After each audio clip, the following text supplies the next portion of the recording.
Hi, my name is Liliana Martin. Good morning. Today I'm going to be presenting my informative speech about coffee. It's from farm to cup. So imagine waking up tomorrow morning and discovering that there was no coffee anywhere in the world. For millions of people, coffee is such an important part of their day. Wake up, have a cup of coffee. For some people, they might have worked a late shift the night before, might have a long day ahead of them. So this might not be good. In fact, more than 2 billion cups of coffee are consumed around the world every day, yet most people have no idea how much work goes into making a single cup. Even if you don't drink coffee, you've seen your friends, family members, coworkers drink coffee. Understanding how coffee is produced helps us appreciate the work of the farmers, workers, scientists, and other cultivators put into the world's most traded agricultural products. To prepare the speech, I have research information from the National Coffee Association, Britannica, and the International Coffee Organization. Today, I will explain how coffee is grown, how the beans are processed and roasted, and then finally, how they become a cup of coffee. First, we'll see how coffee is grown and harvested, then we'll observe how the beans are processed and roasted, and then we'll look at how coffee is brewed and why different brewing methods create different flavors. Coffee begins its journey on coffee farms. They grow on small evergreen trees, and these trees thrive in tropical climates located near the equator. This region is commonly known as the coffee belt, as seen right here. Major coffee producing countries include like Brazil, Colombia, Vietnam, Ethiopia, and Honduras. According to the International Coffee Organization, nearly all the world's coffee is grown within the coffee belt due to its ideal climate. As you can see here.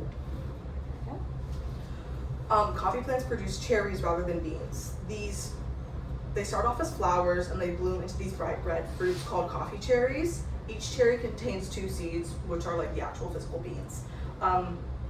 So when they're roasted, they become beans. I'm just gonna show that picture. So these are the coffee beans. They start off as flowers, as a green cherry, ripen up into a red cherry. So you don't pick these until they become like that bright red color or a dark red color, and then you just kind of snap them off the branch. Farmers carefully harvest these. Most high quality coffee is picked from hand, and workers only select ripe cherries because they produce better flavor. So if they're too green, they're gonna be too ripe, too bitter. Although mechanical harvesting is faster, it may collect both ripe and unripe beans, so just not reliable. And once the cherries are harvested, the real transformation begins. These coffee beans must be dried, processed, and roasted before they can be brewed. They're removed from the cherries, and there are 2 primary processing methods: dry processing and then wet processing. So I've got dry processing here, wet processing here. These are the differences in the beans after they are wet and dried before they're roasted. They're spread in the sun for several weeks, the cherries, and then the fruit dry naturally before they are removed. So they'll peel off the skin off the beans. Then for the wet process, machines remove the fruit immediately, and the beans are washed and fermented to remove the remaining pulp on the outside, which is, I'll show you in the last slide. The National Coffee Association explains that processing methods have a major impact on the coffee's flavor profile. So depending on the ways they're roasted, you'll get like different flavors, different like hints of like vanilla, almond, honey, stuff like that. They're dried and sorted, and then they must be dried to about a 10 to 12% moisture rate. The workers inspect and sort the beans by like size, color, quality, other various aspects, and defective beans are removed before export.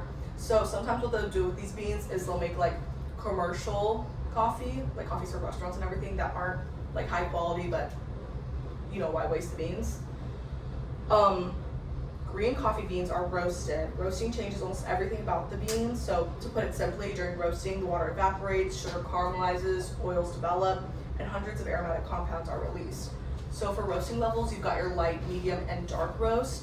Your light roast is going to have the most caffeine content. Medium roast is about like 90 to 70, and then dark roast is going to be about 60 to 40. So as it roasts more, you lose your caffeine content. According to the National Coffee Association, roasting is one of the most important steps, as I said before, because it develops the color, aroma, taste. So here are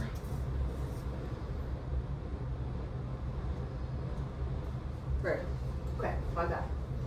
Brewing transformations roasted beans into coffee. So beans are ground before brewing, and different brewing methods require different grind sizes. So you have like espresso, drip coffee, frying press. So it's going to be from like ground to coarse.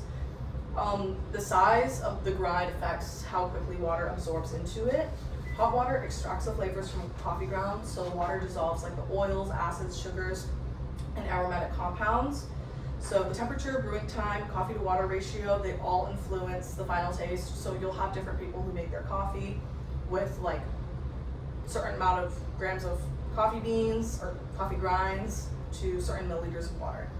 Popular brewing methods include the three that I stated earlier, in addition to pullover and cold brew. So each method creates its own unique flavors. After that, the coffee is ready to enjoy. Many people customize their coffee between like flavors, like syrups, creamers, sugar, spices like cinnamon, cardamom, stuff like that. And although coffee can be prepared in many ways, each cup of coffee starts as a cherry tree. Today we learned where coffee is grown, how coffee cherries become roasted beans, and how brewing transformations kind of change the flavor and everything like that. Coffee may seem like a simple morning drink, but behind every cup is a long journey that includes a lot of work, processing, farming, effort, roasting, and brewing. The next time you decide to drink a cup of coffee, remember that it's traveled thousands of miles, past several hands, labs, stuff like that, before even reaching your cup.